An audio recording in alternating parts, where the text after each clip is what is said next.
I'll have a couple of drum sets and whatnot, and I'll be able to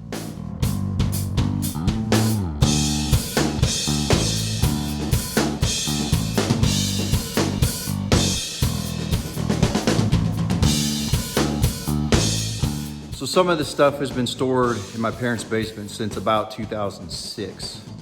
And I quit playing music in about 2010, and the rest of it was down there ever since then, ever since now.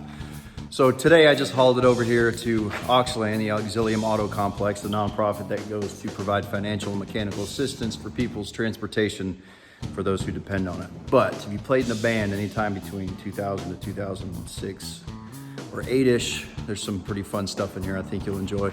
I'm gonna give you a little overview of the third floor, which is where all this stuff's going, and then I'll start taking it up there and I'll show it to you. So as you come up from the second floor, you reach the blue room, the third floor. I've still gotta finish some of this stuff. I got some trim and some corner pieces and stuff to do over here in the middle, but this is gonna be kind of the music room.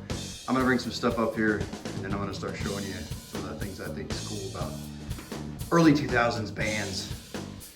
I am sweating like a fat failed musician who just loaded all of his equipment up to the third floor. So some things I wanted to point out, if you played, I guess anywhere, but Nashville, that was my place right there, Mars Music, in the drum section. They had a drum wall that was like 25 feet high of just drum stuff. Used to love going in there, which is where I got my first drum set, which is actually this one, which was a Pearl Session Select. At one point in its life, it was covered with African bark cloth, and then it was covered with 1.5 inch fur, which sounded horrible, but it looked pretty cool. And then lastly, it was painted like this, which is just like house paint and some glitter.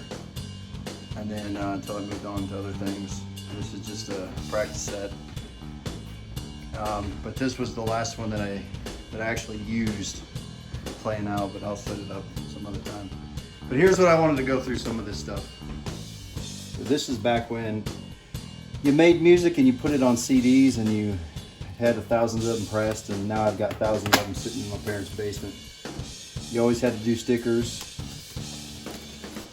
You had to do the ones you gave away free at shows, the little EPs with the websites on. Matter of fact, these ones still have MySpace. And back then it was kind of like who you open for.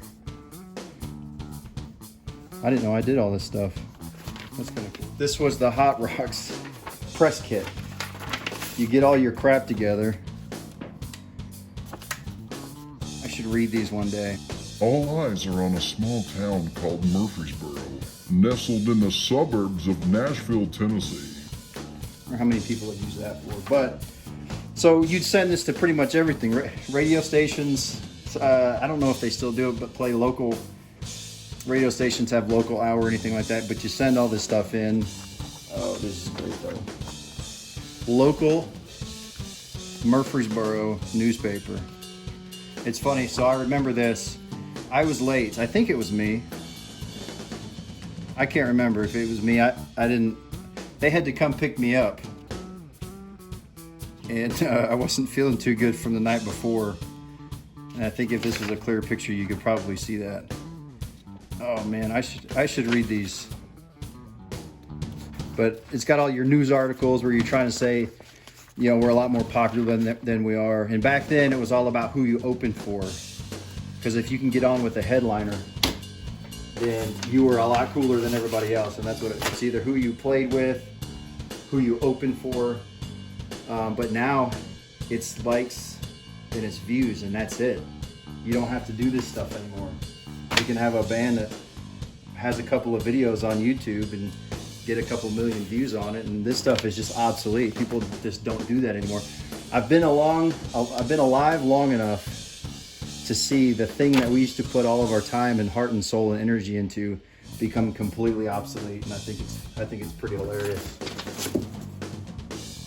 So when I say failed musician, I don't really mean that derogatory to myself.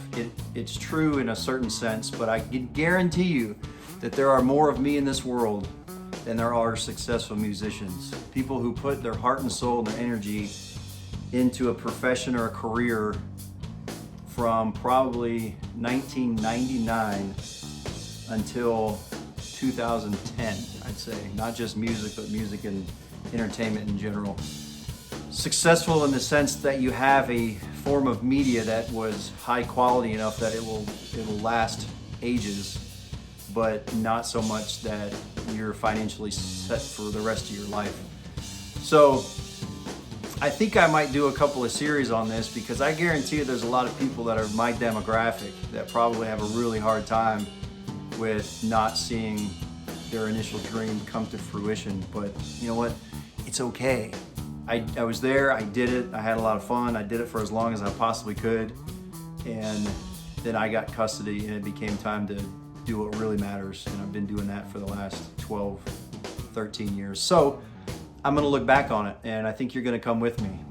Even though this isn't really automotive related, it's me related, and it has to do with this Aux Auto Complex, which is this part, and the Aux Auto Complex being the home of Auxilium Auto, which provides financial and mechanical assistance to people who deserve it, who rely on their transportation for daily life, especially in places like out here in the South. But anyway, I just want to show you some of those things. I think that this will be kind of fun for me, so I'm gonna keep doing it. And then I'll put it on the AuxLand playlist, or I'll just create another playlist for music stuff. But if you played in a band anytime, especially around Murfreesboro and Nashville, in anywhere from 98 to 2008, 2009, I think some of these things are gonna be similar. Let me know what your MySpace page was.